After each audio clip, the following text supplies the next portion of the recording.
o passo superior seria uma cidade de síntese para poder interpretar o há e não há? Não seria filosoficamente mais fácil? Eu acho que o tempo é o grande óbice. Não daria por causa do problema do tempo. Mas formalmente talvez pudesse resolver o problema de um modo mais simples.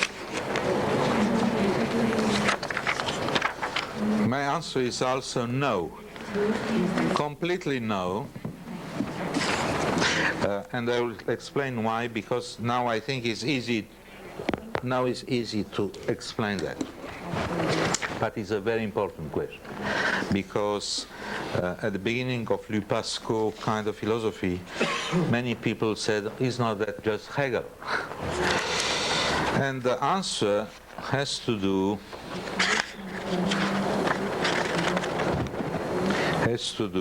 with the time, problem of time. It happens that I studied Hegel very carefully when I was a student in physics, because I was a student in Romania. And in Romania, in order to have examinations of physics, we had to have examination of materialism, dialectic materialism. It happened that I have a fabulous professor of materialist, dialectic materialist. Instead of studying Lenin, we studied Hegel. So I can answer your question. The problem with Hegelian triad, thesis, antithesis, synthesis, is that concerns a succession in time, like primitive society, capitalist society, non-A, and communist society, the T state. Now, the problem is that it concerns a succession in time, while here it concerns the same moment of time. So has no, A, non-A, and we have to begin to think in terms of 3 and not of 2, you see? At the same moment of time, it's like saying that we have 3 contradictories, not 2, 3. T, non-A, A, non-A, with in between them are contradictories at the same moment of time. Okay, so this is crucial, because so we can put the finger where is the Hegelian triad. Here, in the framework, will be on this segment.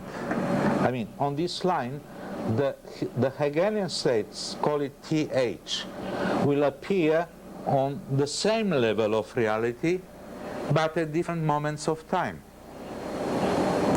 In other words, Hegelian triad corresponds to the third of Aristoteles.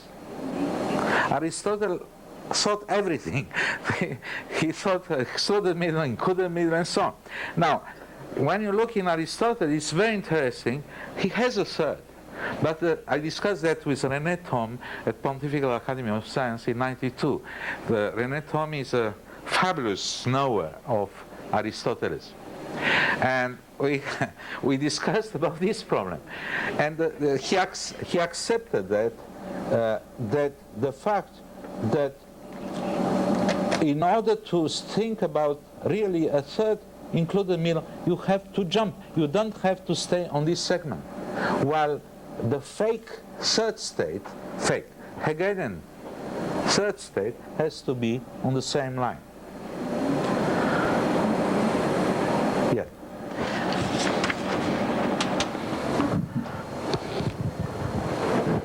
Sorry, I retired the word fake. It's not fake. It's a different T state. Yeah.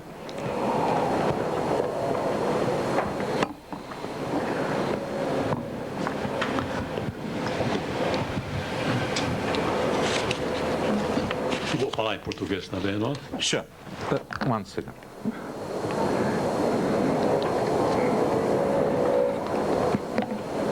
O ponto é que se trata de estabelecer uma forma de... One second. No. Doesn't work.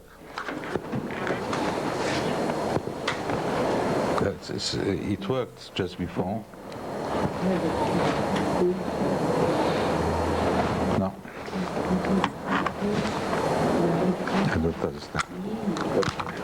It works. It works, okay. Trata-se de se estabelecer uma certa relação entre um nível de informação que existe no plano do objeto, do mundo exterior, da realidade, e um outro volume de informações ou um sistema de informações que é referente ao sujeito. Naquele tipo de esquema em que se criam vários níveis de realidade, todas elas coexistindo no tempo, cada nível de realidade podendo abranger vários sistemas organizados dentro do mesmo nível de organização, tanto no lado do objeto como no lado do sujeito. Uma das características de qualquer atividade é a mudança. Se há alguma coisa que caracterize, digamos, a organização, tanto ao nível cósmico como ao nível da relação da vida, é um sistema de mudança. Nada é estático, tudo muda de acordo com uma determinada ordem que permanece apesar do processo de mudança. De que maneira é que se pode imaginar esta forma de organização, fácil de entender quando se a imagina do ponto de vista estático, quando o processo se projeta no tempo? Um primeiro ponto. But if we can take question by question, because we are all tired, it's good to answer to the same question. It's a really excellent question, because I couldn't speak about these kind of things because of time. And it's again connected with the nature of time. When we say change, usually we think about the change in four-dimensional space-time. This means the time and space which is associated with our body is an anthropomorphical representation of space and time. I quote Pauli, anthropomorphic representation of space and time, 3 dimensions of space, 1 dimension of time. Now, when you have different levels of reality, different levels of perception, the point is that every level is associated, in principle, with a different space-time, different from form. For example, quantum level connected with, say, 27 dimensions or 11 dimensions. For us, it's a triviality. I mean, physicists, it's a triviality, the fact that we can work in much more dimensions than 3 to 1, 3 plus 1. And these supplementary dimensions, and just take this example, are necessary for eliminating inconsistencies of the theory, of the approach, of the experiments, and so on. So it's a necessity. Now, what means change in 11 dimensions? Can you imagine? Say, even 1 dimension of time and 12, I don't know, 10 dimensions of space. We cannot imagine. We are built to think only in terms, our representations, our images are all based on 3 dimensions of space and 1 dimension of time representations. Mathematics, yes, can go beyond that. It's a special language, not images. Images are fake. There is no image in 4 dimensions. Impossible, by definition, because one cannot put an image of 4 dimensions in 3 dimensions. So, what I try to say by that, the transdisciplinary approach gives to the notion of change something, I think, much deeper and much wider, much richer than the notion, classical notion of change, which is just associated with a space-time, and not any time, is a time-oriented time. A time with an arrow, irreversibility of time, the famous the time going only in one direction. Now, in these multidimensional approaches, time can go in both directions. quantum physics, there's reversibility in time. So you see, I'm saying all that, just understand that is a huge field of research to deepen the notions of change, for example, from this transdisciplinary point of view. Taking models, for example, why not? Because we cannot just remain in a very abstract description and so on. Say that you modelize the next level to have 11 dimensions. Why not? You modelize the next one to have 27. And you try to see what means change. Economical change, political change, spiritual change. Will be interesting. Outro ponto. Yeah.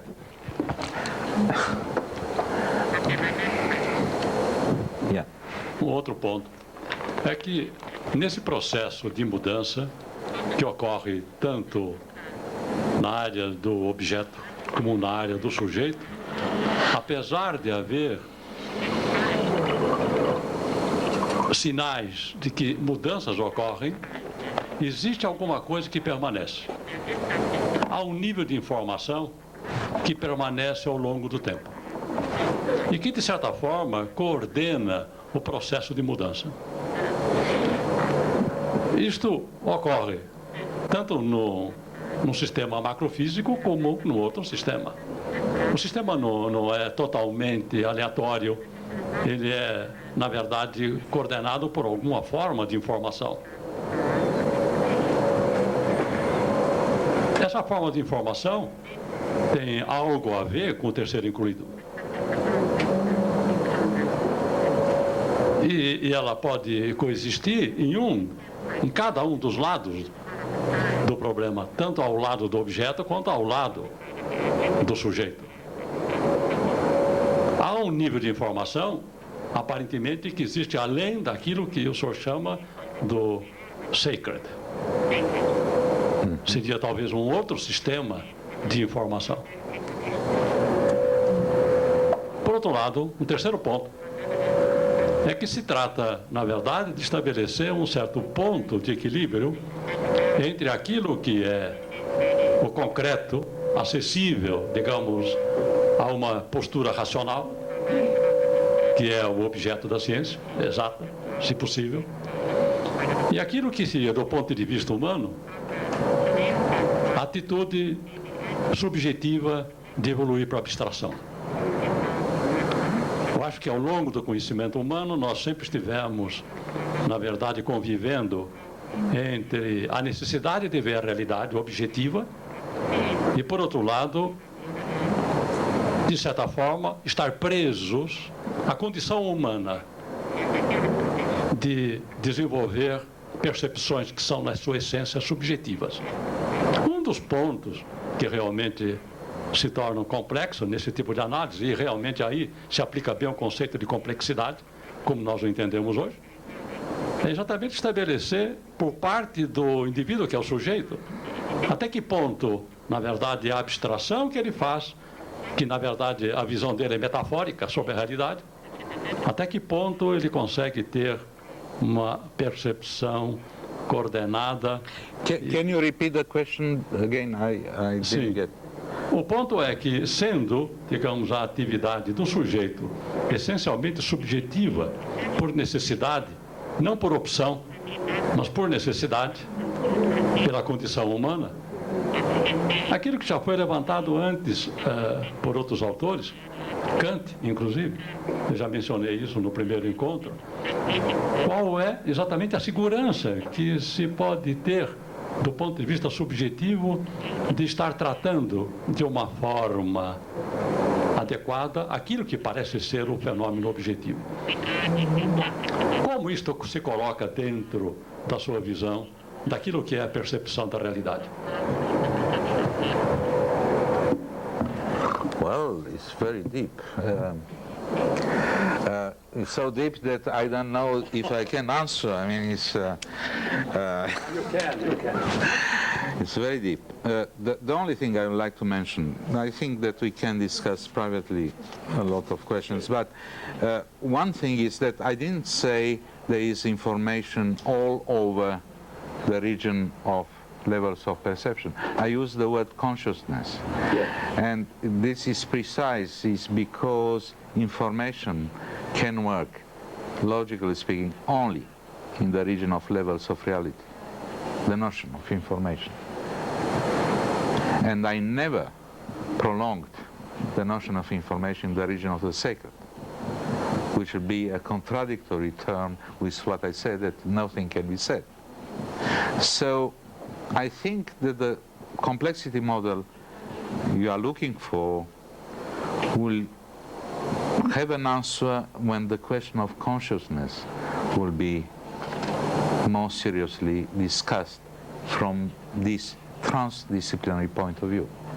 In fact, myself and friends of mine, we try to attract some biologists, some neurophysiologists, to think about levels of reality in consciousness.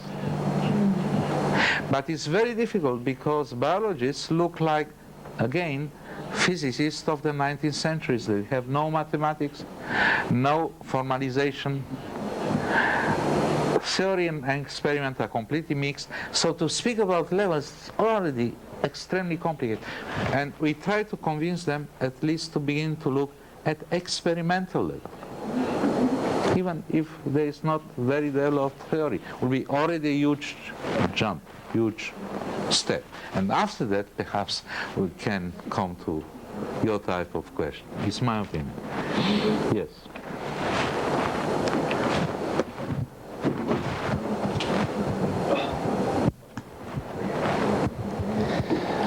Primeiramente, eu queria dizer que foi extremamente confortável. One second. Yeah.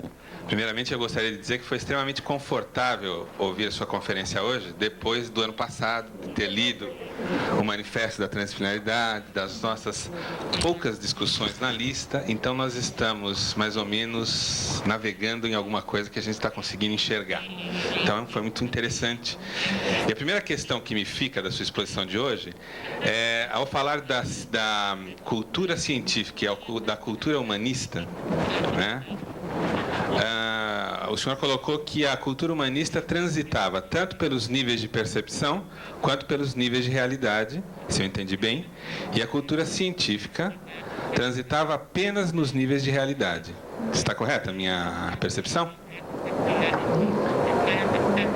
Yes. Então, me parece, então, uma vez que a cultura humanista transita nos dois lados do diagrama, o problema, na verdade, está na cultura científica. Então, a transdisciplinaridade, me parece que é a tentativa da ciência, se posso dizer, de estabelecer um diálogo com a ciência humanista, ou com a cultura humanista, melhor dizer, não é? Seria isso mesmo? No. Não? No. No, transdisciplinarity is not an attempt of science to establish a dialogue with culture. It's equally an attempt of culture to establish a dialogue with science. I mean, it's not the starting point there. It's putting science at the top of the hierarchy and saying it's dialoguing with culture, humanistic science, and so on. No. The problem is what is in between science and culture. What is in between different realms of knowledge. That's transdisciplinary. It's not about one trying to dialogue with the other. Okay? Muito bem, obrigado. One second. A minha questão I have continua. a technical problem. One second. Ah, quebrou lá.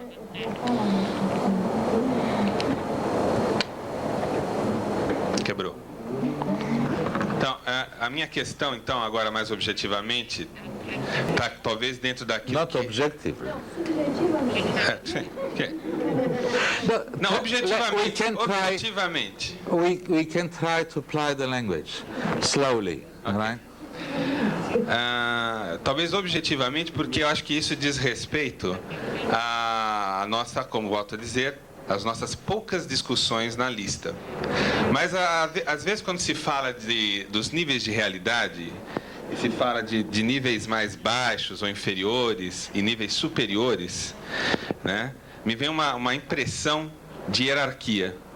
Né? E, às vezes, eu observo, talvez no discurso transdisciplinar, uma tendência a falarmos de níveis superiores como hierarquicamente superiores, né? E aí me parece que há uma distorção do pensamento.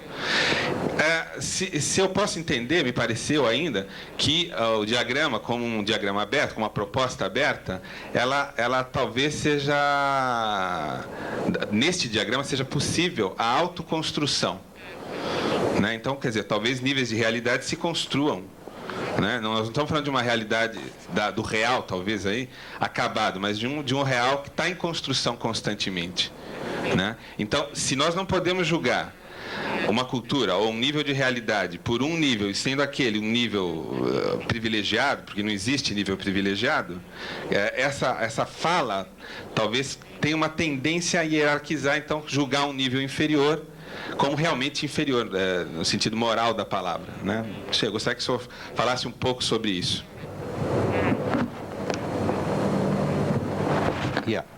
So let's go back to the diagram, because it's really an excellent question for understanding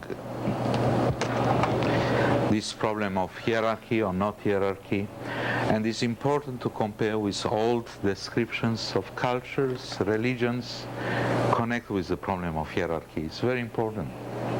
So here apparently there is a new hierarchy, like you observed.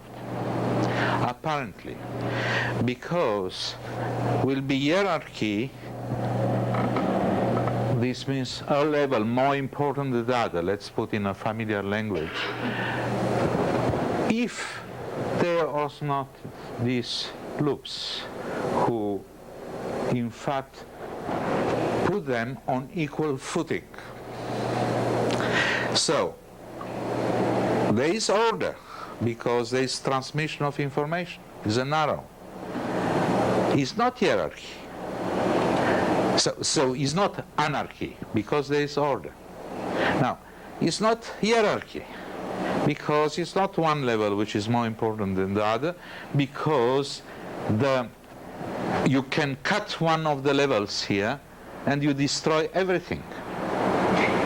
So the real word which perhaps we can use in this framework will be heterarchy. Right? This means the fact that we speak about an importance of something connected with the presence of the other all the time, with the heterarchy, the other. Now, in the if you apply naively in the religious realm this kind of considerations, this would mean some apparently heretical kind of statements, like saying that God doesn't exist without a man, for example. There's no hierarchy. And it's very interesting that the similar ideas appear in a man who's more or less heretic, again, which called Jacques Böhme. When he said, for example, in one of the works, Jesus lives with the prayers of the people, is nourished, eating. God can be born, he says, Jacques Böhme. Now, these symbolic words, these of other centuries, you can understand now in our modern language, not by an interpretation, but try to understand what they can mean in this hierarchical, etherical kind. So, will be like a heterarchy. It's a new kind of vision, even in the framework, not only social, teams, collectivities. What will mean, for example, a hierarchy in an enterprise? Will be very interesting. Doesn't mean that will be not boss, will be not a leader, will be not a professor who is chairing a department. But the point is that will be a permanent change, a flux.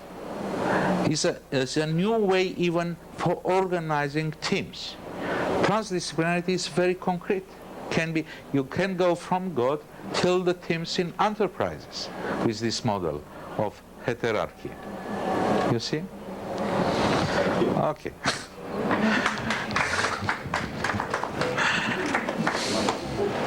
This means is the end? Or you just are glad with the answer?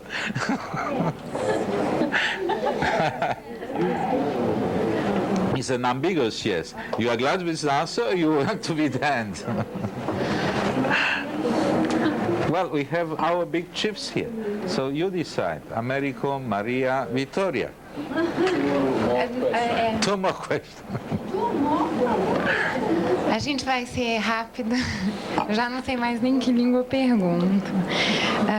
Bassarab, Yeah. je me sens très petite, très humble Moi par aussi. rapport à tout ce que vous avez dit.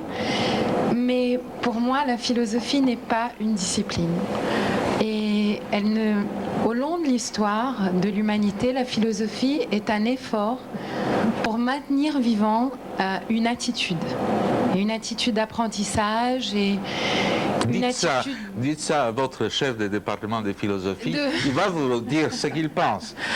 Moi, je parle du point de vue des règles instituées dans l'université. Du point de vue des règles instituées dans l'université, la philosophie est une discipline parmi d'autres.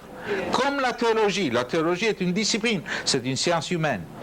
C'est pas l'étude des mystères du monde. Oui. Vous parlez du sentiment philosophique, ce Oui. qui est très différent. Oui. Vous ne parlez pas de la philosophie en tant que discipline. Vous parlez du sentiment philosophique. Bien sûr, dans ce sens-là, c'est un nouveau sentiment philosophique. Bon, Bien sûr. parce Oui. que c'est un petit peu ce qui a orienté toutes mes recherches. Bien sûr. Si vous voulez. Sentiment c'est-à-dire, religieux, sentiment philosophique. Qu'est-ce qui pourrait nous relier et qu'est-ce qui pourrait peut-être définir une attitude transdisciplinaire?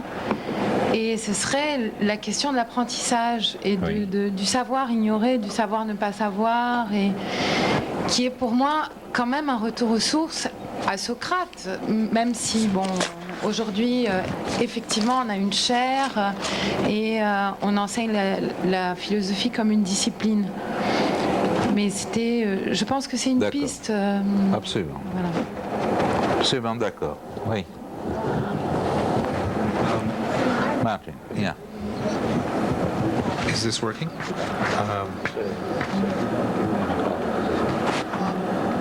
Just, This is yes. this is a very interesting model. It seems to have its origins both in your work on Boma Yeah. as well as your work in quantum mechanics and dimensional models of quantum events. Yes. Okay. The question that I have in the use of this model with a mystical as well as I'm sorry, I didn't mean to use that word, in a heterodox philosophical tradition as well as a orthodox scientific tradition. What is the status of X for the analogy to transdisciplinary inquiry? Is it a thing, an object of perception, or is it an event? And I'm asking that question because I'm wondering what happens to the processes in response to X as object or event when we have moved to the next event and the next event and the next event and the next event. To use another analogy connected to subjective experience, by analogy to Boltzmann's order principle, in which we have to reconstruct the past and the future from one moment to the next, perpetually contingent. What is the status of X, and what's the role of time in relationship to X? Hola. I have only deep questions tonight.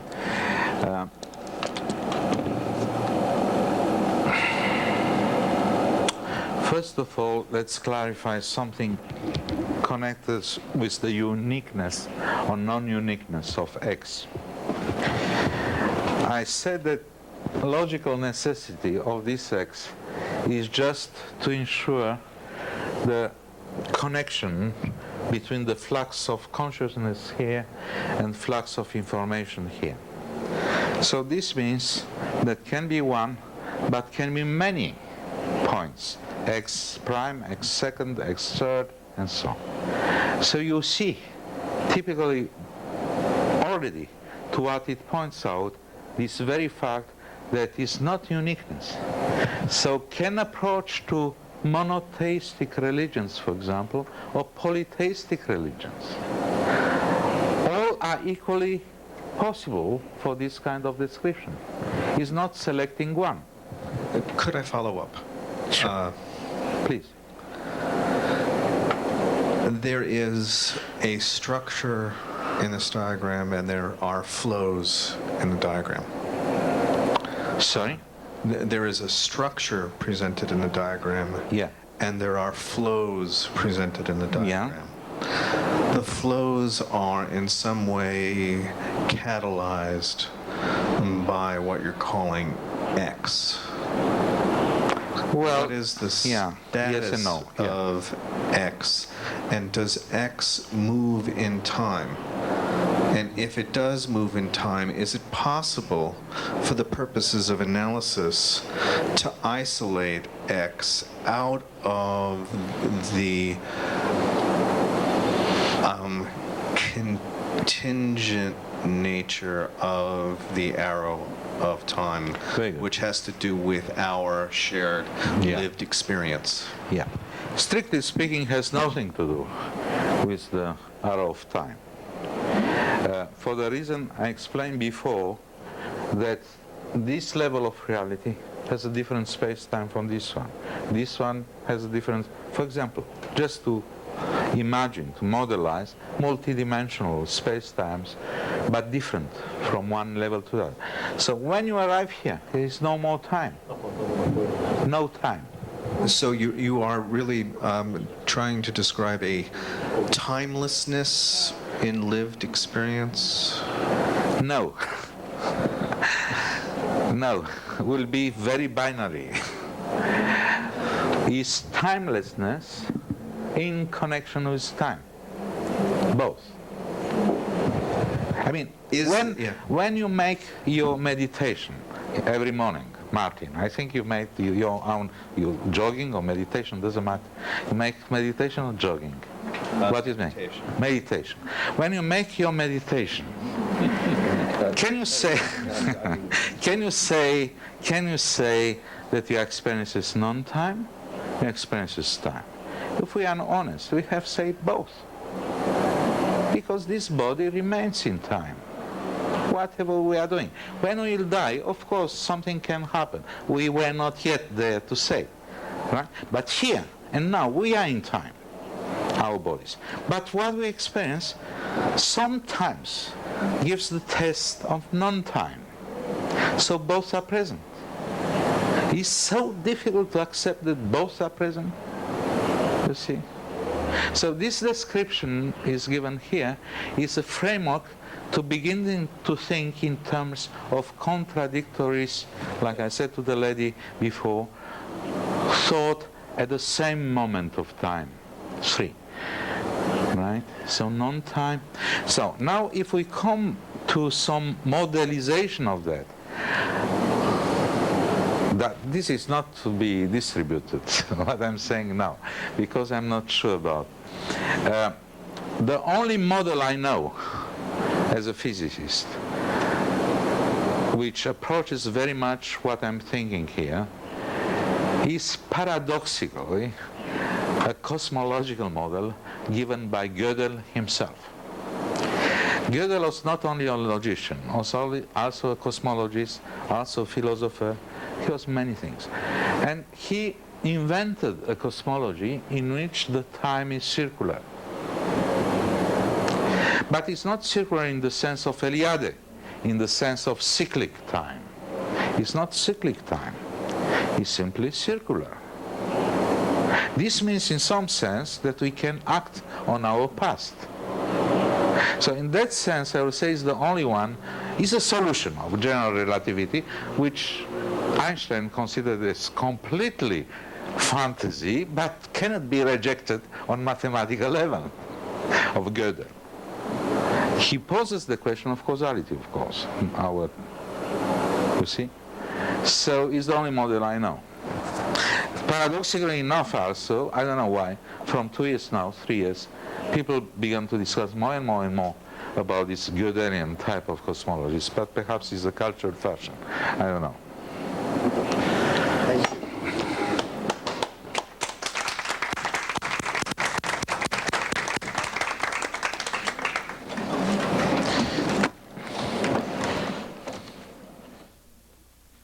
Abrir as janelas do fundo, acho que as duas últimas, por favor. I would like to express my appreciation to Maria de Mello and Vittoria and Americo for inviting me to speak here as a foreign expert. And it seems to me that the best thing to do to begin with is to destroy my ethos as an expert. I'm going to talk about a mathematician, a philosopher, and an artist based on my expertise with a PhD in English. There's a famous commercial, famously stupid commercial on American television where a soap opera star who plays a doctor gets up in front of the camera and says, I'm not a real doctor, but I play one on TV. I see that we have a conference on transdisciplinarity, which is being filmed in video. So let me just express the anxiety that I have for the transdisciplinary project by first saying, according to the words of Jamie Robbie Robertson, the rock star from the late 1960s, early 70s, who said, see the man with the stage fright. Speak a little louder. He said, can you see the man with the stage fright standing up there giving it all his might?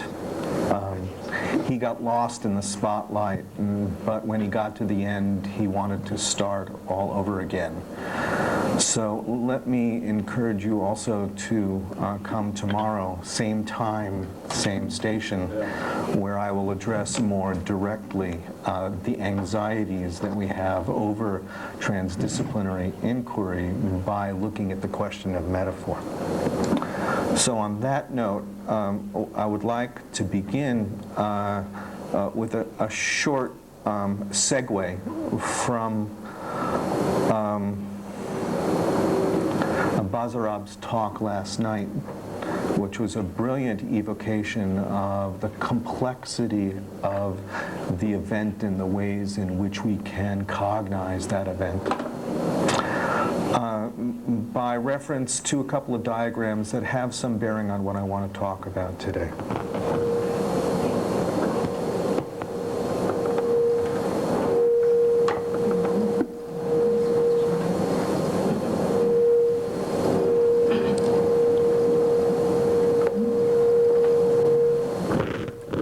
Here we have a picture of an event cone for simple dynamical systems.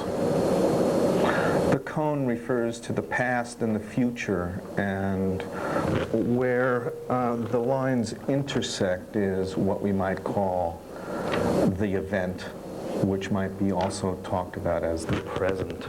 I'll focus. Oh.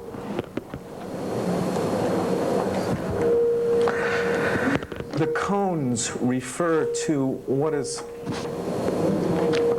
possible to construct in terms of strict causality. What occurs inside the cone with reference to the past will lead to an event inside the cone in the future, right? That suggests a range of possible events. In terms of both the past and the future, anything outside the zone in what's called the elsewhere zone represents a zone of impossibility, it seems.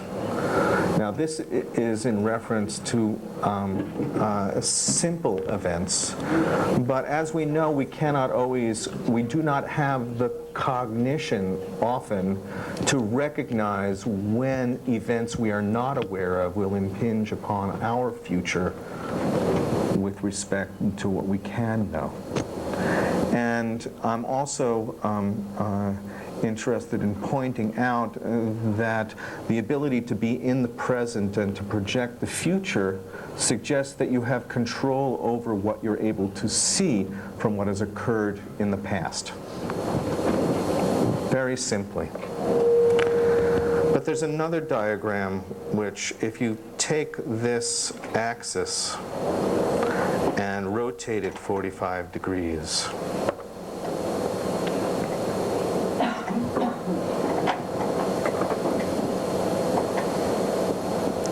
where this is the present, and this is with respect to space and time, then these dots represent a range of possible futures given this momentary event. Now, what kind of a person can recognize the range of possible futures and decide which futures we are going to try to develop and those that we're going to try to avoid? With respect to physical systems, this is the point where we begin to give up the claim that we have absolute certain control over the past, present, and future with respect to either modeling or enacting dynamical systems, and begin to accept a model of statistical and contingent reality. And I think the hierarchies that Bazarov was talking about and the flows that Bazarov was talking about is very resonant in the word from Poincaré with what I see is at stake in Poincaré and Bergson's work. On that note, let me begin.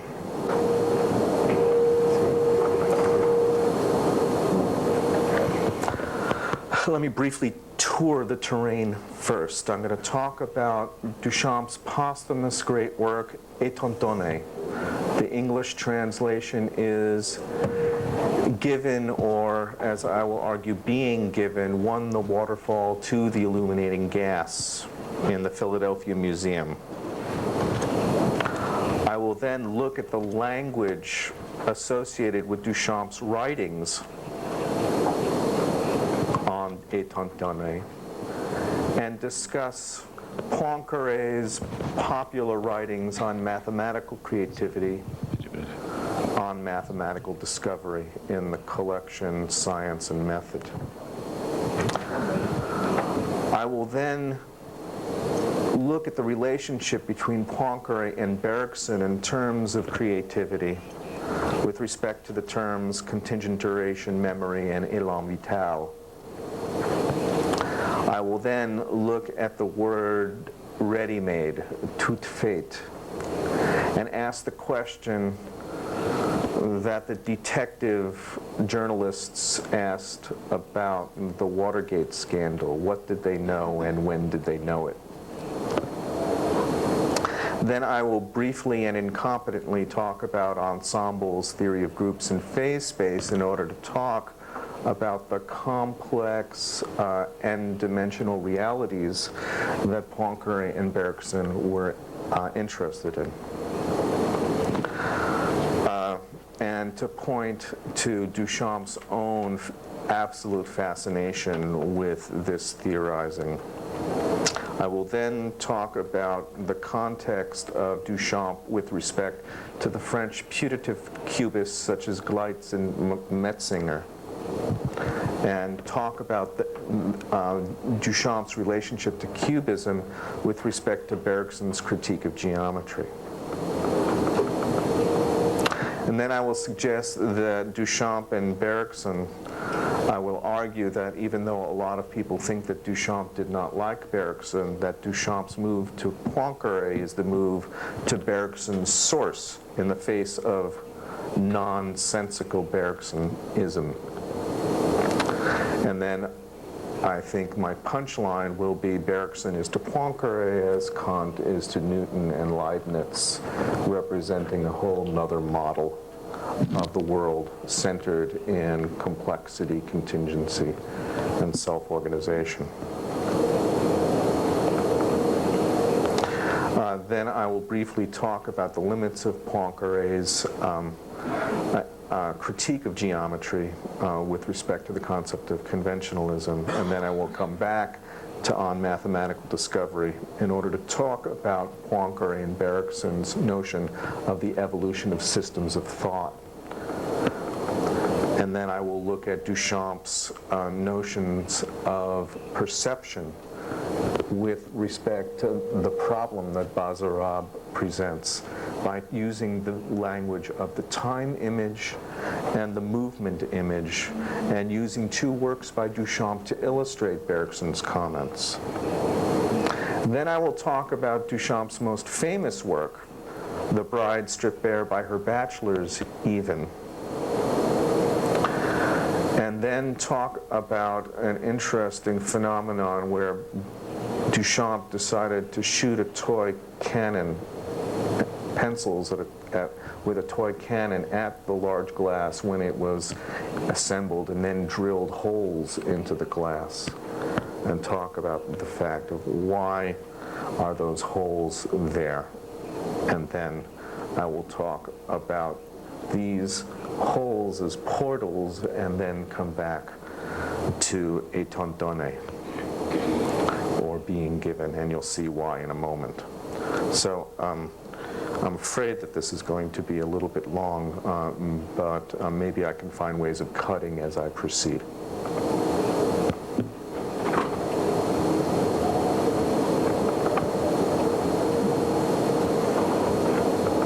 In the Philadelphia Museum in 1968,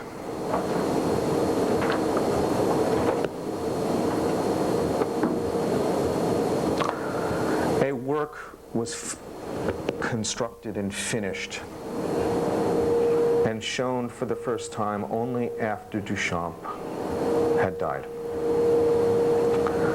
And the astonishment of the art world was complete because everyone assumed that Duchamp had retired from the production of art at least 20 years ago, if not more. And if you go to the Duchamp room, and the Philadelphia Museum is the best collection in the world of Duchamp artifacts, you can actually miss this work because it's in a darkened, short, kind of dead-end hallway in the back of the room. And the estimates are from 50 to 66% of the people who enter the room never even know and see the work, which is probably Duchamp's final joke. But I think there's more to the joke in the sense of meta-irony, which means that it's not just a cynical joke, but there is affirmation in the joke as well as denial. So, if you know that the room is there, you walk down the darkened hallway and come up to this medieval door. And in the medieval door, there is a chink about right here.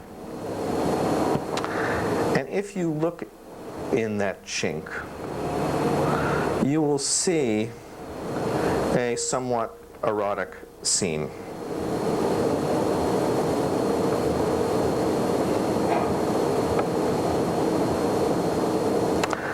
And immediately the response is self-conscious because all of a sudden the viewer is in the position of being a voyeur. But Duchamp's meta-irony is complete because one can read this tableau with respect to iconography, and therefore by narrativizing that iconography one can come up with allegory. You cannot see very well, and I'm sorry for the quality of the prints here. There is a waterfall right here that is actually electric.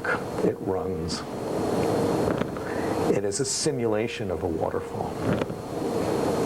Here is a gas lamp, which is lit.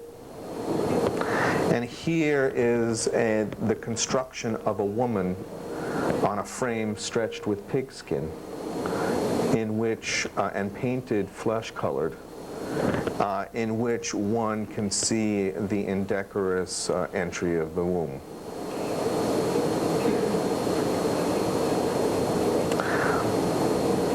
If I were to provide a strong reading of this tableau, I would argue that the iconography and therefore the allegory is as such.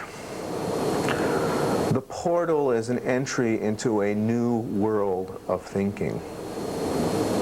Now, I'm going to ironize my own allegory in a moment, so bear with me, those of you that have come to know the sophistication of skeptical models of interpretation, which I happen to like, but which I'm temporarily putting in abeyance. The waterfall and the flow of water is an old reference to the arrow of time.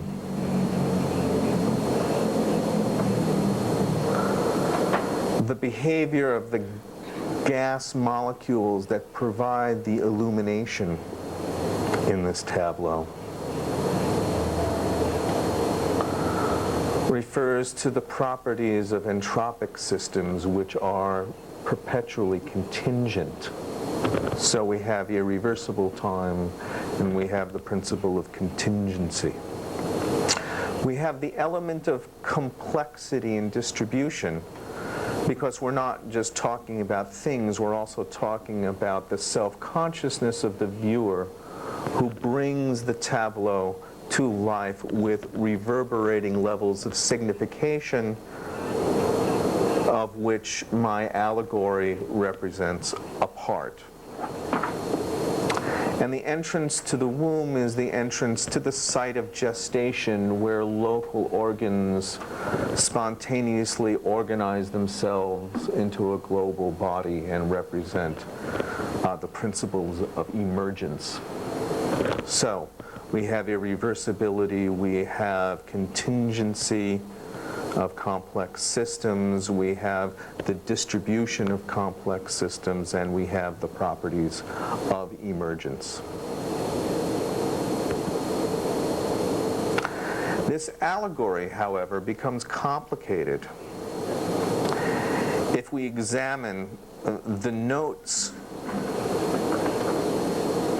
to the large, to étant donné,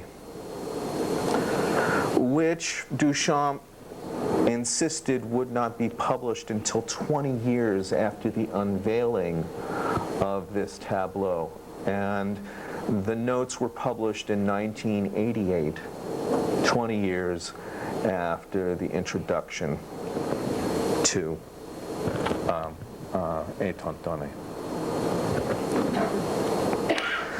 This is a picture from the notes to étant donné. And the notes to étant donné are notes which help in the actual physical and mechanical creation of the work of art, and therefore represents a mirror inversion of another work and its notes, the large glass, the bride stripped bare by her bachelors even, and the notes, which was revealed in 1923 and was presented definitively unfinished, and the green box notes to large glass, which were published in 1933. The notes to large glass provide an entire system of interpretation for the glass assemblage, whereas the notes for étant donné offer not interpretation, but the notes for creativity, for the actual creation, the physical creation of the work of art. And if you look at the floor of the ensemble in its process of creation, you see a chessboard, a series of chessboard squares.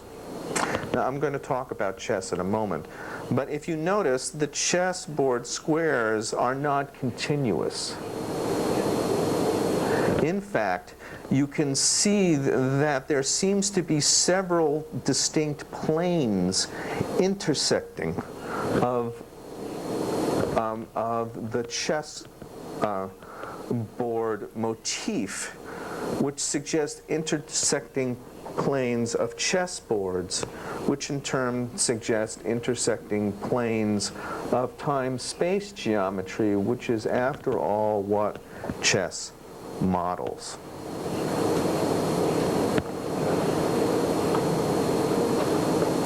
Duchamp was a master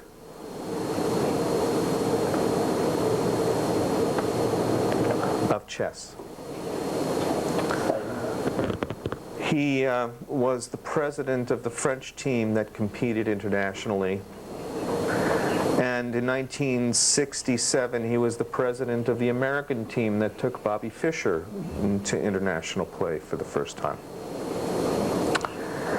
He played Francois Leliène in 1932 for the Paris tournament, the mathematician, game theorist, and founder of the Oulipo movement, the literature potential movement, an avant-garde movement which includes Italo Calvino. And they played together in 1932. In 1932, Duchamp published with Itali Halberstadt, Attoli, I think, I can't remember the name, a treatise on endgame strategy, which is a major focus of my own research. The title of the chess treatise is Opposition and Sister Squares Reconciled. And the purpose of the chess treatise is at endgame, when all you have are two kings and maybe one or two pawns on the chessboard, how can the kings position themselves in order to avoid defeat? And the only way that they can avoid defeat at this stage is if both kings conspire to play the same kind of game with the same kind of complex geometry of opposition, so that the purpose of the game is to delay the end of the end game as long as possible. It is so overdetermined as a system of geometry that the game will go on forever unless the irreversible contingency of a mistake creeps into the system, which precipitates the end of the end game. And the way that they produce the condition of opposition is they take the chessboard, they eliminate one row to make the asymmetrical chessboard symmetrical. They fold it, they invert it, they fold it, they invert it, and then they fold the chessboard so that the kings, the two subjectivities, are coming out of the same square. If the two subjectivities of the kings come out of the same square, then opposition is preserved. If one makes a mistake, there is breach of opposition, which represents a moment of aporia or disintegration, and it precipitates the loss of one side and the winning of another. You cannot win using this chess treatise, you can only avoid defeat. So I would suggest the mirroring and the inversion of the chess treatise is like the mirroring and inversion of large glass and its interpretation at the beginning of his complex period, and the work Étant donné and the notes for its creation. But I've gone a little bit far afield. What's important here is that not only do we have the allegory of self-organization, that we peer through a portal as if into a new world of thought, as well as visual iconography, but we also have invisible to this world a being given, a reversible perspective of time upon which this tableau is constructed. What Duchamp seems to be doing here is representing epistemological warfare between irreversible and reversible systems. What's interesting is that the iconography of the bride stripped bare by her bachelors even represented in terms of the mechanism of the Industrial Revolution, and involves the production of desire through the mechanisms of the bachelors with respect to a transcendent bride.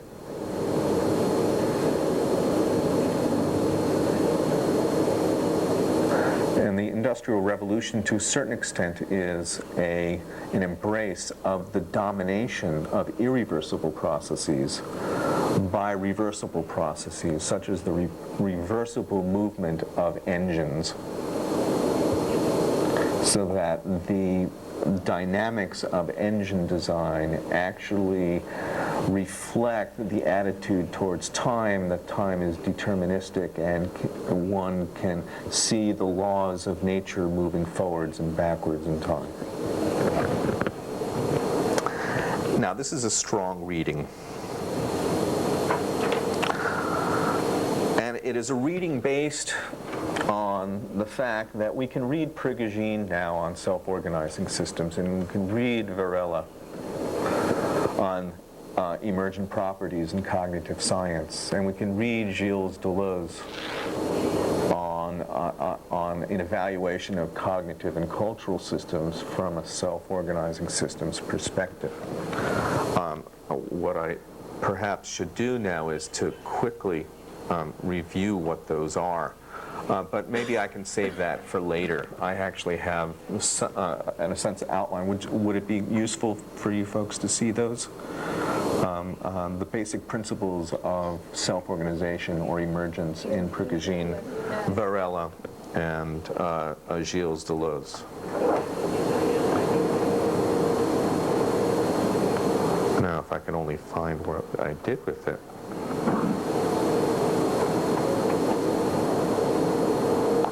I'm sorry. Wait, maybe if I move this here.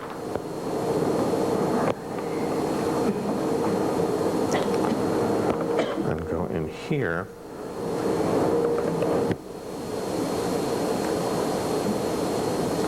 Here are the principles of emergence for Prigogine.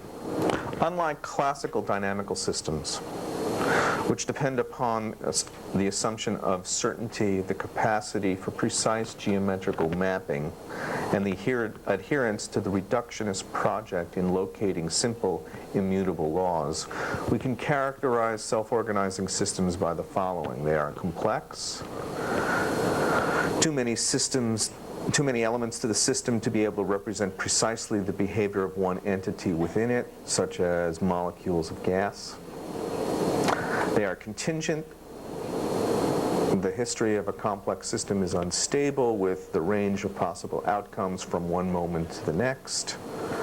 They are irreversible with respect to time because the arrow of time implies evolution, whether towards greater order as in living systems or towards greater disorder as in equilibrium thermodynamics. The Mazda Miata can turn into a pile of rust, but the pile of rust will never remember what it's like to be a Mazda Miata. Now, dissipative. The system is open and in exchanging energy or information with the outside, the system can evolve. They are emergent. Simpler forms interact, take on new and more complex properties, not necessarily predictable from the behavior of those simpler forms. That's in a field of non-equilibrium thermodynamics, the work of which on self-organizing systems won Prigogine the Nobel Prize in chemistry, not physics, even though one could argue that his work in physics in 1977. Here's Francisco Varela. Just as I opposed reversible and irreversible systems, I'm going to oppose top-down and bottom-up cognitive paradigms. And the best way to do this is the way that Varela does it, I think, in The Embodied Mind and in a number of other works where he's presented this. What is cognition? Information processing as simulation, rule-based manipulation of symbols. How does it work? Through any device that can support and manipulate discrete functional elements, the symbols. The system interacts with the form of the symbols, their physical attributes, but not their meaning. How do I know when a cognitive system is functioning adequately? When the symbols represent some aspect of the real world and information processing leads to a successful solution of the problem given to the system. But this computation to the level of the manipulation of symbols and is a top-down architecture. It's like a house of cards. If you pull one card out of the house, the whole house will collapse. And you probably experience this, hopefully not every day, with your own top-down computer in your office. When a single software program crashes, it crashes your entire computer, no? And the reason for that is its top-down computational architecture.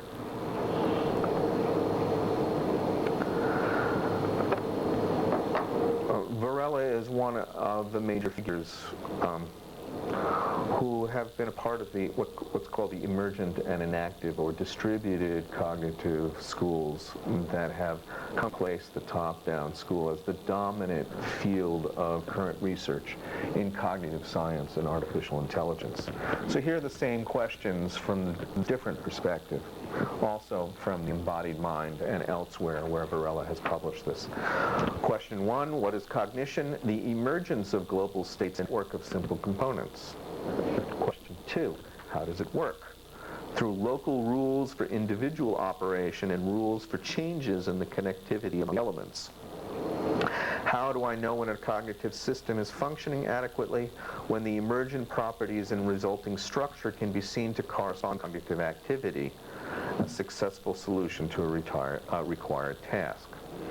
Here we have rules governing simple operations, then combined to form complex operations that cannot be predicted by the rules governing the simple systems.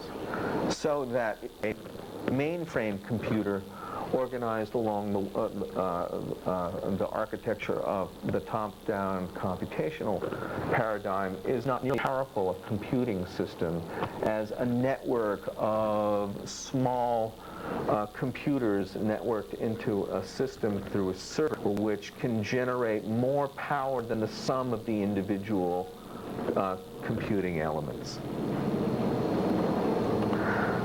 And I believe the Mac G4 has some parallel processing elements. It is capable of running multiple tasks simultaneously. If you crash one piece of software, its architecture will not, therefore, collapse along with the single program. So now philosophy. The properties of rhizomes in Deleuze and Lote's work, which has a history in the work of the philosopher Gilles Deleuze, which goes back to his original study of Hume called and Subjectivity, the title of which I'd like to come back to in a moment, in a few moments. He talks about rhizomes.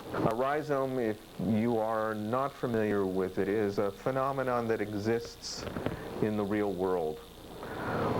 It represents the point when individual living units or entities can aggregate into larger structures so they become a unity larger than the sum of constituent parts.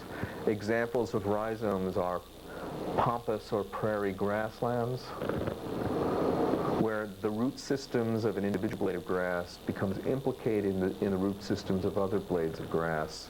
And the root system actually becomes an extended living form independent of the individual blades of grass which constitute it. Another example is fungus.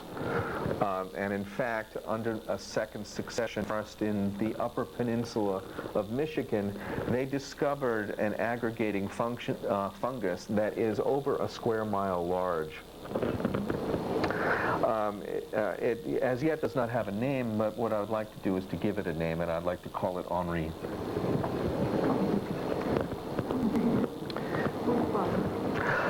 So the principles of the rhizome, according to Deleuze are connectivity, the capacity to aggregate; heterogeneity, the capacity for unlike elements to coordinate; multiplicity, the variability of connections are at a maximum; a signifying rupture, which allows the system to function despite local breakdowns; cartography, as inadequate to rotation.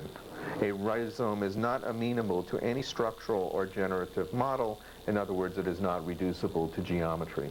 It is not reducible to certainty. It is not reducible to simple and immutable laws. And decalcomania, the condition of infinite flexibility, adaptability, and resistance to rigidity.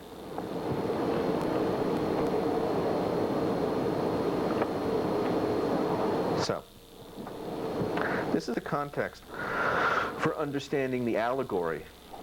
And in 1968, there was a context for Duchamp to have these kinds of thoughts, the work of Henri Otland, the work of Prigogine, Norbert Wiener, and John von Neumann's speculations on artificial life as a becoming capable of generating its own evolutionary trajectory, as in that technology that we now understand. The problem with this reading of this allegory is the problem of Duchamp's place in 20th century history, which is one of the reasons why I wanted to talk about Duchamp today. Because the notes that describe the conceptual material for Étant donné are actually not in the notes for the construction, physical construction of the of Étant donné, but in the notes for the interpretation of the large glass, which actually predate the creation of the large glass itself. And in fact, Duchamp scholars have traced back the title Étant donné, When the Waterfall to the Illuminating Gas, back prior to World War I. How is it possible that Duchamp could know about self-organizing systems? That's what I want to talk about today.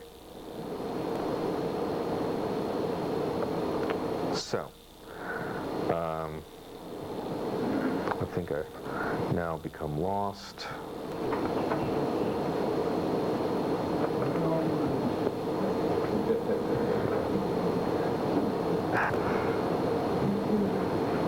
Okay.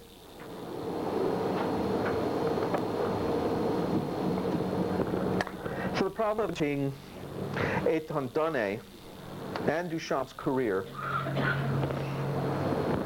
is that it's hard to figure out how he's able to think these kind of thoughts, and that's really the question I'm raising today. How can one represent as a historian of intellectual work across a moment when it's possible to think a certain kind of thought? And it turns out that Duchamp read very carefully both Poincaré and Bergson. Very carefully. And in fact, on Mathematical Discovery, one can find actual vocabulary that Duchamp uses from this essay on mathematical creativity and scientific creativity in his own writings on artistic creativity. To sum up very briefly what On Mathematical Discovery does is Poincaré confronts the limits of mathematical inquiry while posing the potential of mathematical inquiry. He doesn't want to limit mathematical invention to mere computation, figuring, to use a bad pun. Because actually, well, we'll talk about that in a second.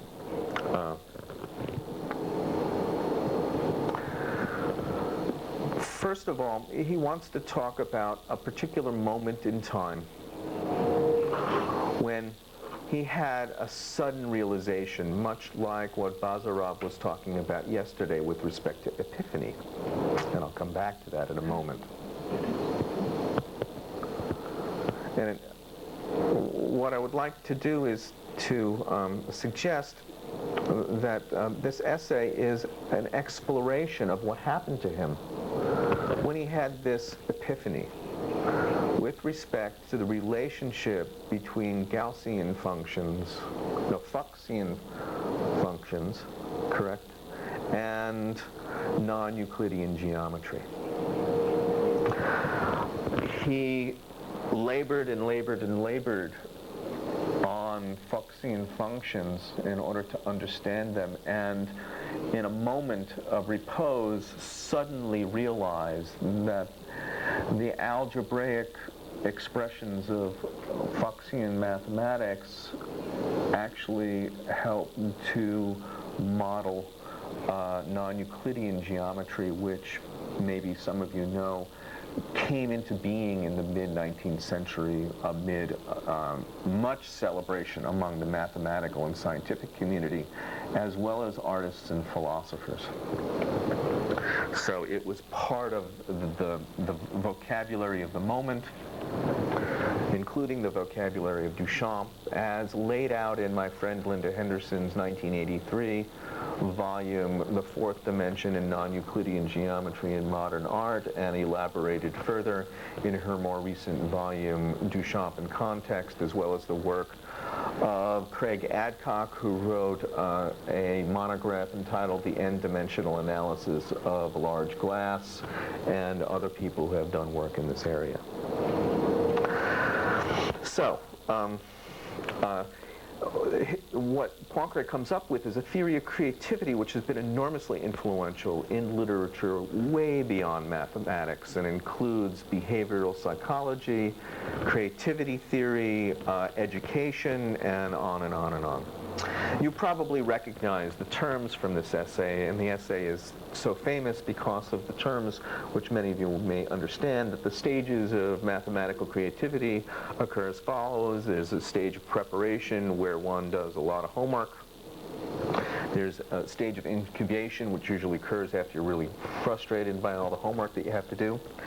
There is a moment where you take your mind off of business and you go hang out in the bathtub, or ride a train to some camp, and or sleep and have a dream of snakes biting their own tails, and all of a sudden there is an illumination.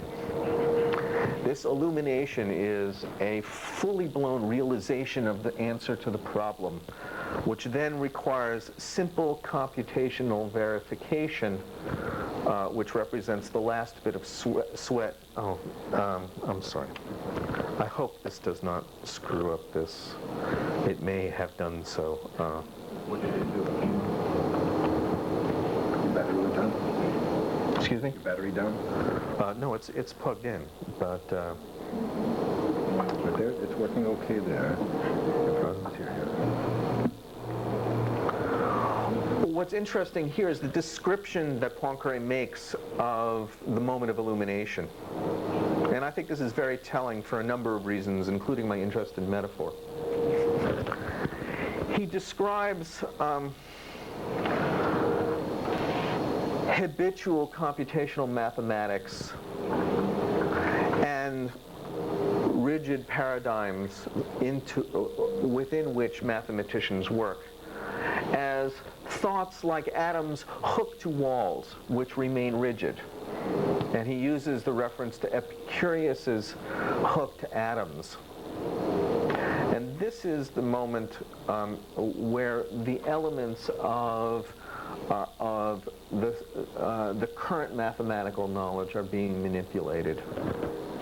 In a moment of illumination, these atoms become suddenly unhooked from the wall and start to fly around.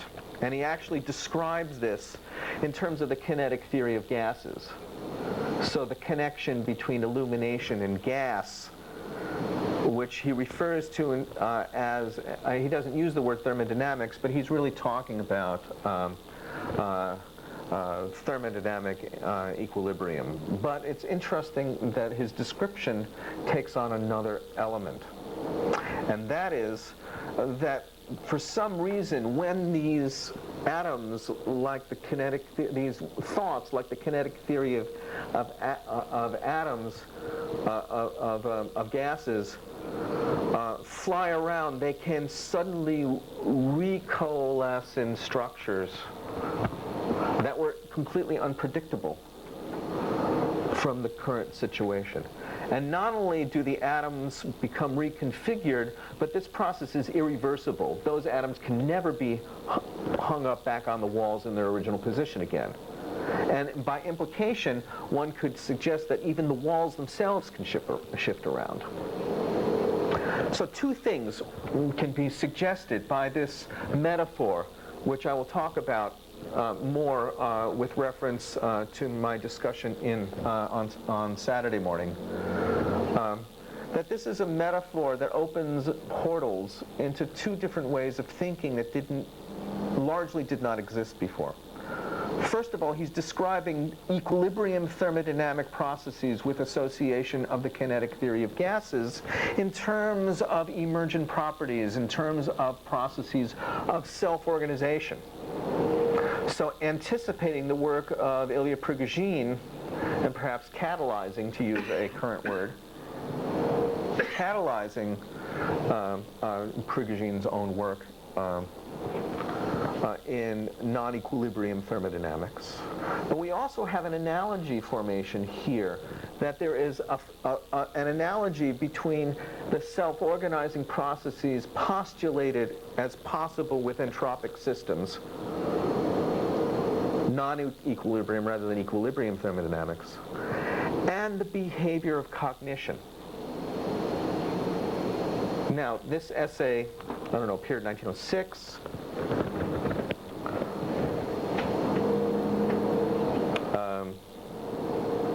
A number of years after Bergson's Creative Evolution, the first volume, which was published in English in 1911.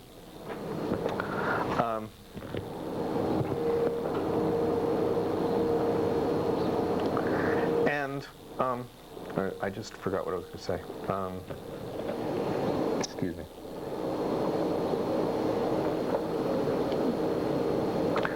But it also anticipates another kind of analogy, which was one that Maturana and Varela used in the 1960s when they looked at the work of Prigogine and Atlan and others and suggested that maybe there was another way to think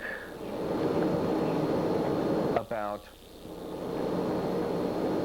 biological and cognitive evolution. And they look, and Varela specifically mentions Prigogine in showing how the emergent properties paradigm emerged by analogy out of the work in self-organizing systems in the in the early 60s, the 50s and early 60s. So we have Poincaré using an analogy in 1906 that generates a whole new paradigm some 60 years later. But there's another word besides illuminating gas that we associate with Duchamp's writings on creativity, which is if you remember the term étant donné, the waterfall to the illuminating gas, refers to the 1968 work as well as the notes for that conception, which date back to 1911 to 1913 is the earliest they've been able to do that. But there's another term that Duchamp shared with Poincaré, which is highlighted and bold-faced on Mathematical Discovery, and that is ready-made, and I was actually the one who discovered this.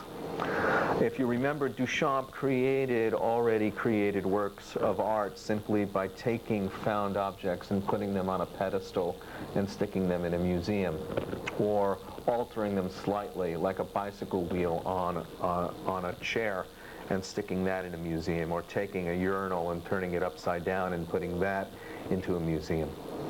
And for Duchamp, a ready-made is a work that requires no effort on the part of the artist or the observer. It requires an acceptance of the complicity of the fact that we assume it's art because there's an agreement that anything in the space of a museum on a pedestal or in a frame should be considered art.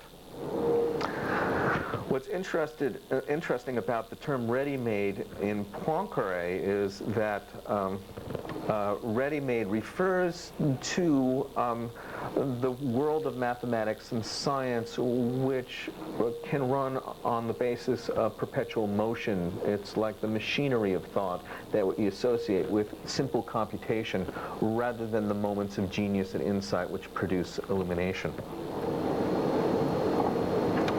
So the highlighted and bold-faced use of the word ready-made refers to, in a sense, a deterministic model of both thinking as well as the world itself. Now, this was a wonderful discovery, and in fact, a lot of people have rejected an appreciation of Duchamp's knowledge of Bergson by saying, Poincaré was the source for Duchamp, not Bergson. But in fact, tout fait, what did they know and when did they know it, is the next point that I want to make. Poincaré uses the word ready-made in this way, in terms of a deterministic trajectory of physical systems and thought systems. But Bergson uses it systematically in Creative Evolution, English translation 1911, a number of years before that, in the famous essay on laughter, 1900, Matter and Memory, 1898, I think. I've got the dates a little bit off, I'm not sure. And even back to his first work on the immediate data of consciousness, which was his doctoral thesis in 1889. And used precisely in this way in terms of the mechanistic perspective of physical systems and cultural systems. Okay. So we have a sense of this opposition between a deterministic frame of reference in which time is reversible, certainty is assumed, and everything runs mechanistically, and a thread which is subterranean and subdominant at the beginning of the century, but which has becoming the dominant paradigm in contemporary life, which is theories of self-organization in physical systems, cognitive systems, and cultural systems. So to complicate the situation a little bit further, it's assumed that Duchamp did not like Bergson because Bergson was misinterpreted badly, and as badly as Nietzsche was. and in fact became the darling of fascists and artistic, aesthetic fascists like the putative Cubists Metzinger and Gleitz.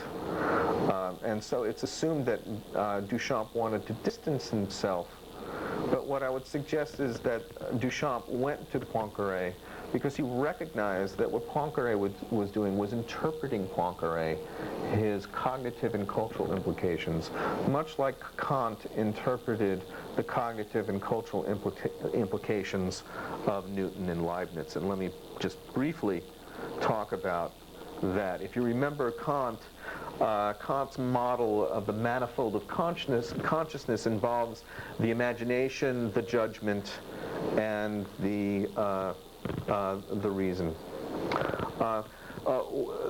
Cognition is dependent upon the reception of images or sensory input in the imagination. The imagination is not the imagination of Poincaré or the creativity of Poincaré. It's just the receptacle of impressions. Kant embraces the geometry of calculus of Newton and Leibniz, and therefore the reversible uncertainty implied by that, and assumed that the mind had a priori categories of time and space in a relational grid which spontaneously organized those sensations for the purposes of analyzing them in the judgment. It's interesting that a source of Bergson named Solomon Maimon, a Jewish theologian and philosopher, actually provided a critique of Kant during Kant's lifetime, where he challenged these a priori categories directly. And Kant read Maimon's work and commented quite favorably and generously on Maimon's revision of Kant's manifold. Solomon Maimon's work becomes important for Bergson because what Bergson wants to do is to recuperate a level of cognition that is not bound by clock time and calculus.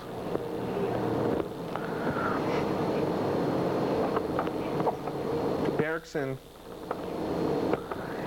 in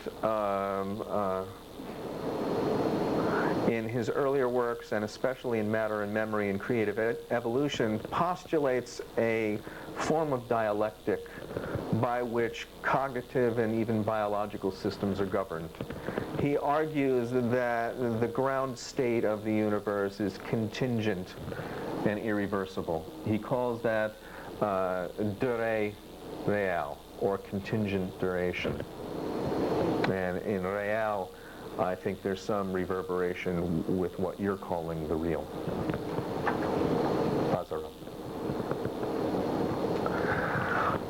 This contingent duration is in dialectical relationship to what he calls matter. Oh, I'm sorry. No, with respect to memory. And memory is encoded not only in thoughts, but also in matter itself. And that there is a dialectic between contingent duration and memory within biological systems as well as cognitive systems. And then he argues, and most people have interpreted this as a form of metaphysics, he postulates a kind of principle of creativity, which he calls élan vital, a vital impetus, which was horribly misunderstood. It even became the basis for encouraging French soldiers to march into the slaughterhouse of World War I by arguing that the French generals actually argued that it's possible to overcome machine guns and the statistical certainty of 88 to 92% casualties if you end up in a killing zone through the élan, or the vital spirit of the French, what do you call it, morale. That's how bad it got with Bergsonianism. But to make a simple point, the elements of these represent a theory of evolution based on contingency and therefore represents a remarkably sophisticated precursor to what we now understand as self-organizing systems theory.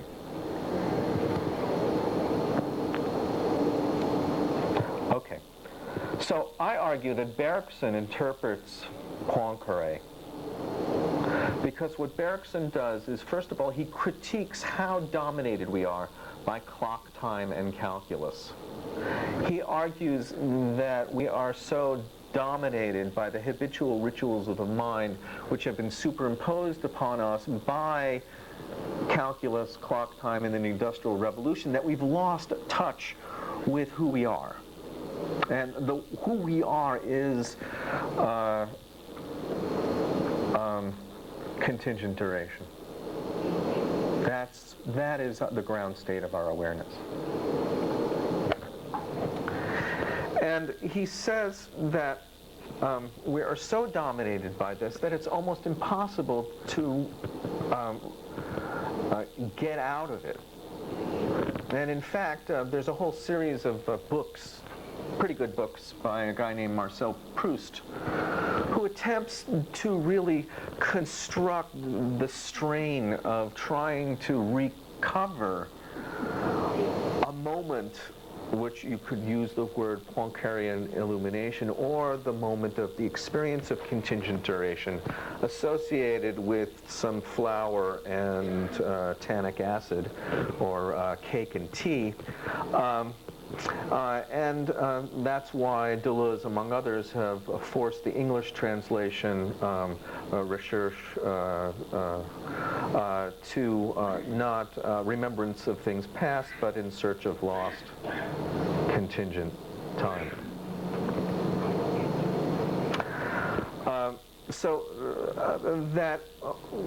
This fascination with the critique of geometry and a desire to conceptualize as well as to model how to experience contingent duration despite the hegemony of clock time and calculus. And if I just interrupt with a brief historical parenthesis, at the beginning of the Industrial Revolution, the insane asylums of England were filled to capacity because all the people displaced on the farms that had to work in the factories could not coordinate their life experience with the behavior of machines.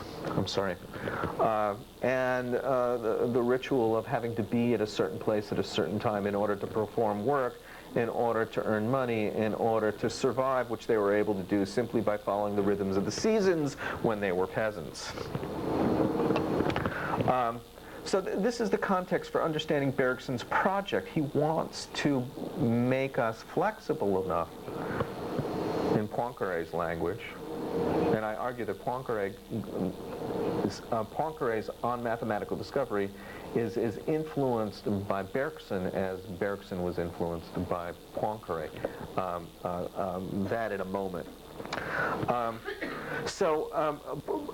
Where this goes with Poincaré is that Poincaré, in his explorations of non-Euclidean geometry, and I'm going to have to do this very quickly, discovered that the movement from the kind of geometry that we do to build buildings is not the only geometry there is. The work of Lobachevsky and Riemann and others demonstrated that there was a whole range of geometries that one could construct if one assumed, for example, that a straight line is not necessarily straight.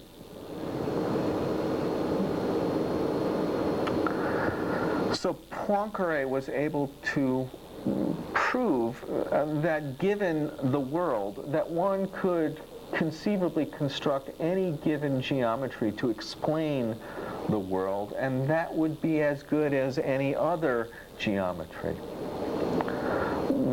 This is called conventionalism, and I'm oversimplifying for the purposes of time, but what's interesting is that there was a limit to Poincaré's embrace of the conventionalist model, and this involved a debate with Bergson that took place in the Academy, both between them and through the mediation of both Poincaré and Bergson's student Leroy, L-E-R-O-Y, who actually argued for a hard or nominalist interpretation of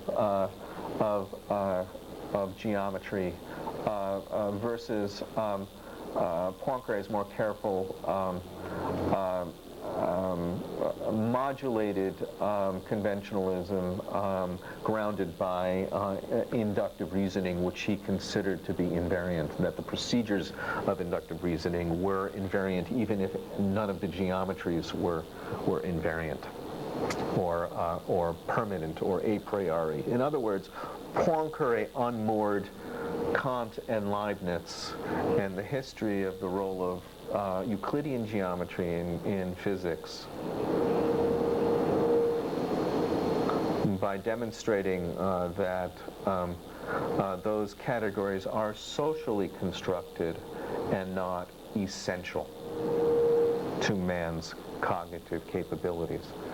This is what Bergson picks up in his critique of culture and runs with it. Now, Poincaré did his own critique of Kant in order to rein in Bergson and Bergson's protégés, and Bergson also was horrified by a lot of the ways in which Bergson's ideas were being used. But in any case, the problem of how we see is the problem of how dominated we are by clock time and calculus, and how it becomes possible to free us from those strictures and to recover an originary contingent duration, which gives us a sense of possibility. Now, what I would argue is that what Bergson is doing is not really metaphysics here in the sense that we associate it with transcendence and theosophy, but what he's doing is trying to model creativity and intuition by defining intuition not as irrationalism, as Bertrand Russell tried to force the definition onto Bergson, but that intuition is the ability to recognize possible alternative futures. Let me point to two passages where Bergson's comments on contemporary mathematics seems to bear this out. First quote: "Modern mathematics is precisely an effort to substitute for the ready-made what is in the process of becoming." Creative evolution. I'm sorry, not creative evolution, but that's the creative mind, which is in 1903, published first in French in 1903. And as I pointed out, ready-made as a term goes all the way back to his first published monograph in 1889. Second quote: "The purpose of this kind of mathematics, which, let me repeat, modern mathematics is precisely an effort to substitute for the ready-made what is in the process of becoming, is in order to seize movement no longer from outside, top-down control, and in its manifest result, in thus modeling a deterministic model of cause and effect, but from within and in its tendency towards change."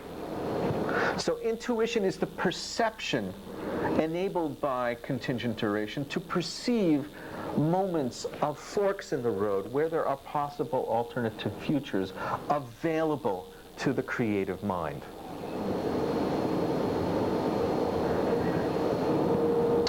However, how do you get there from here? As the Vermont farmer would say, is an old, there are Vermont farmer jokes, which is probably not the context here. But let me simply say that Duchamp's works seem to work out the problem of this, not simply to allegorize and therefore to valorize and therefore to propagandize self-organization as a paradigm, although the portal into a new world might suggest that he was at least charmed by the possibility that this might be a new paradigm. But two of his works seem to illustrate, Duchamp's work seems to illustrate the problems that we face in order to try to recover that lost contingent time beneath the habitual rituals of mind that Bergson wants to relocate. I'm almost out of time. Am I out of time?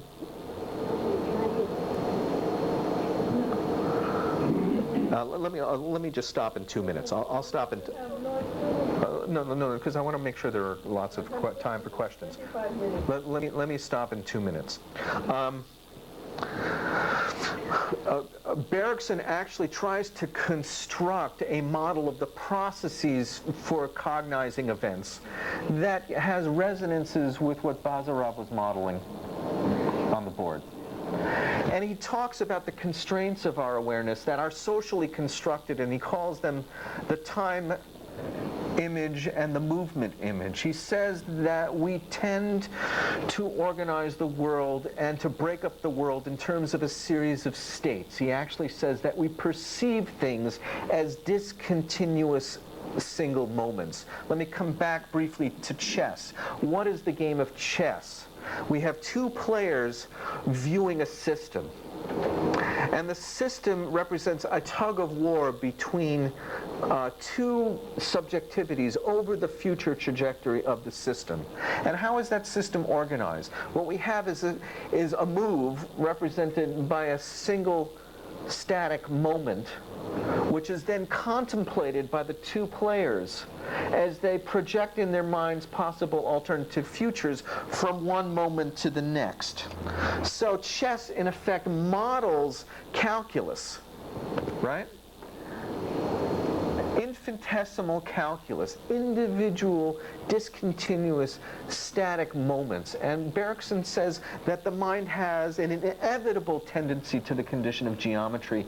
He's describing the fact that we are captured by geometry, that we spatialize time in our modeling, in our cognition of the world around us.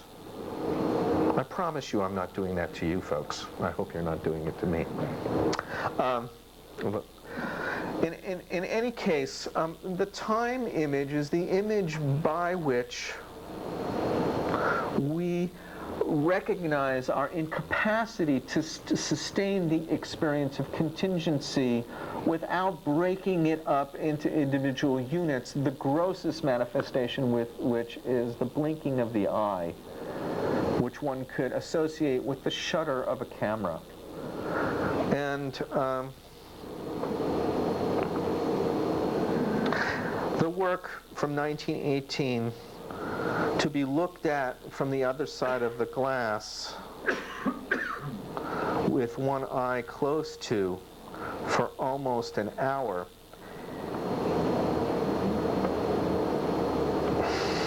give me a break. Here we go, double sass. Okay.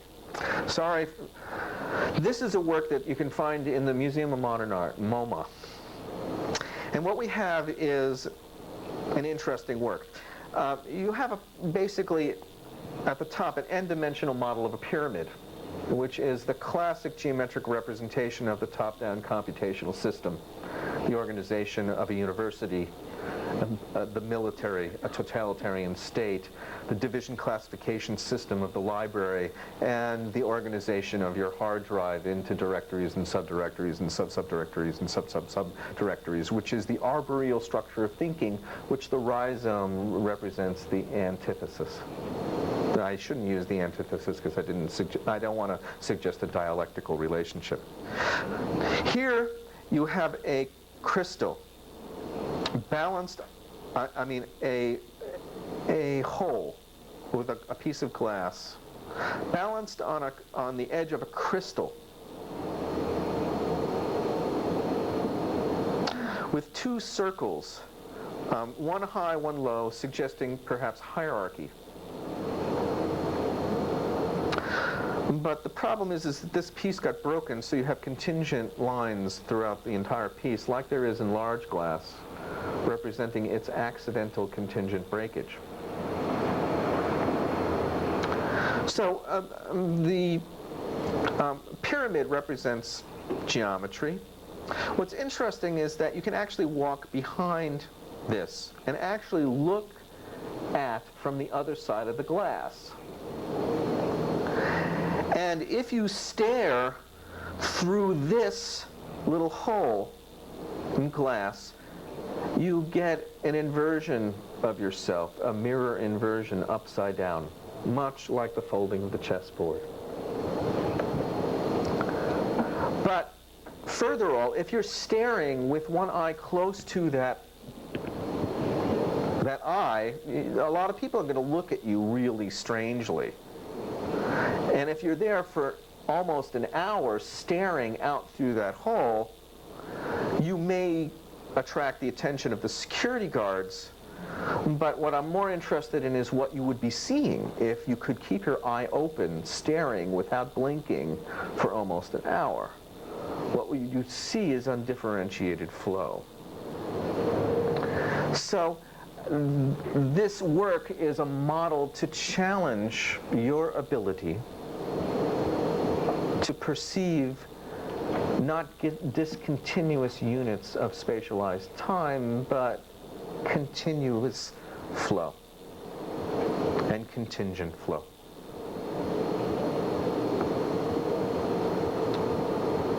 Where was I? Oh, here we go.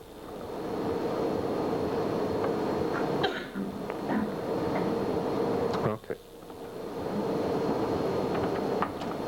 If you remember his most famous work, which was at the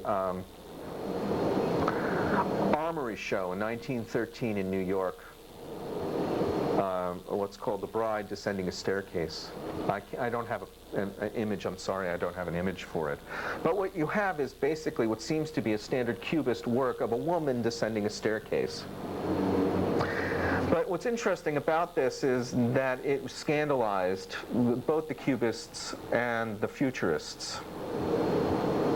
Why? Because he knew that he was making fun of them both. Why was he making fun of them both? Simply, Cubists represented four-dimensional reality, but their interpretation of four-dimensional reality is divorced from time. They were using pre-Einsteinian fourth dimension theory, as well as and not really understanding Bergson at all. While the Futurists wanted to represent the acceleration of time. But as we know, the acceleration of time does not preclude instantaneous calculus, and in fact the purpose of instantaneous calculus is to be able to account not only for trajectory in time but also for acceleration. So he was spoofing both Cubism and Futurism in this particular work. But what's more interesting is that this represents the movement image, the fact that when we look at things moving, our inevitable tendency towards the condition of geometry forces us to perceive that as an infinite series of still frames, which is what the work parodies. Which brings us to large glass and the machinery of desire and the relationship between the bachelor apparatus and the bride, who could be identified with the splayed woman in A Tontone. The machinery of desire described by the bachelor apparatus is the machinery of the Industrial Revolution, where we have the reversible laws of dynamics dominating the irreversible processes of thermodynamics and the kinetic theory of gases in order to produce work. And so much of Duchamp's scholarship involves trying to interpret his interpretation of the iconography of this machinery. But what's interesting is that after he constructed this work, he took a toy cannon and shot a pencil at it. And in the pencil, contingently, there emerged what might be considered a Poisson equation of distributed random dots that occurred through the firing of the cannon. And at each point marked by the pencil fired by the cannon, he drilled a hole. And what is that hole? The hole is a portal. In our habitual rituals of the mind, we are engaged in the machinery of desire. If we want to Platonize it, it can be the desire for sex and procreation, the desire for power, and the desire for the intellective or the desire for knowledge. If you don't want to Platonize it, it's the question of being dominated by a certain model of the world, encapsulated by both technology of machinery as well as technology of computation associated with the reversible perspective of physics.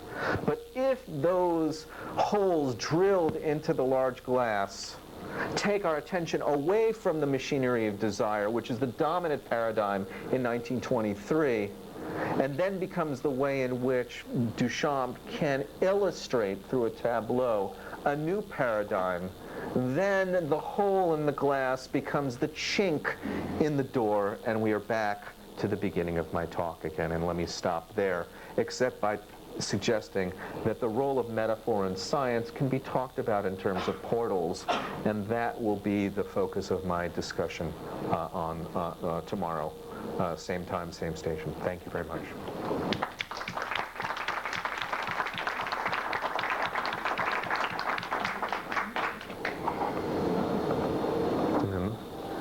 They want me to step away because of the interference of the laptop with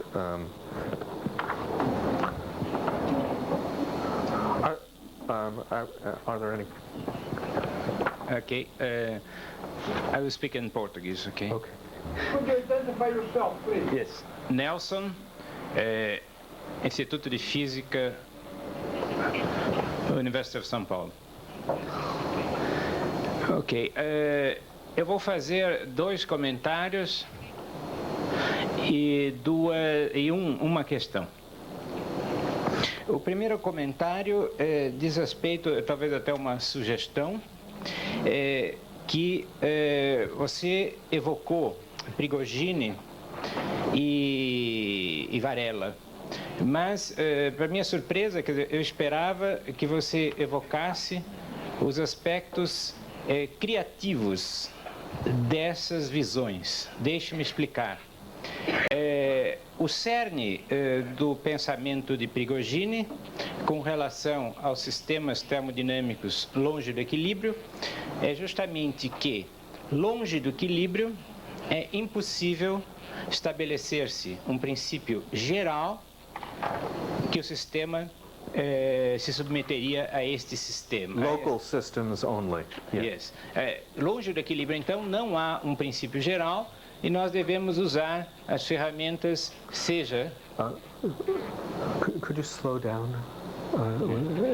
Could you slow down a little bit? Thank you. Nós devemos usar as ferramentas da teoria do caos e da auto-organização para tratar cada caso. Abre-se assim uma perspectiva criativa em sistemas termodinâmicos longe do equilíbrio, no qual nós podemos considerar a própria arte como um sistema longe do equilíbrio, aberto, como você bem colocou. Então, este aspecto é uma sugestão e me parece que tem a ver com o processo criativo. Com relação a Varela, você colocou a linha cognitivista e a linha conexionista no seu resuminho de Varela. E você certamente conhece, mas não citou, a abordagem inactive approach de Varela, que vai trazer, então, o caráter criativo e ontológico da criação, no momento em que introduz a questão do senso comum, uma cognição baseada no senso comum, que, a meu ver, também é muito poderosa para se considerar a questão da arte e dos processos criativos. Então, este é um primeiro comentário. Excellent. Excellent. Um segundo comentário Diz respeito a uma frase sua em que eu compreendi perfeitamente, e não estou criticando, eu compreendi o gerar. Você disse que a analogia de Poincaré, de 1906, então, gera um paradigma novo 60 anos mais tarde.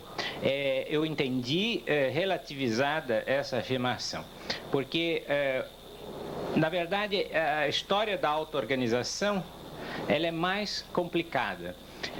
Afirmar-se isto seria o mesmo que dizer que os desenvolvimentos da teoria dos fractais e do caos são geradas por Poincaré. Na verdade, elas têm uma história própria e depois nós sentimos essa capacidade antecipatória de Poincaré ao estabelecer os fractais um século quase antes. A auto-organização tem uma história muito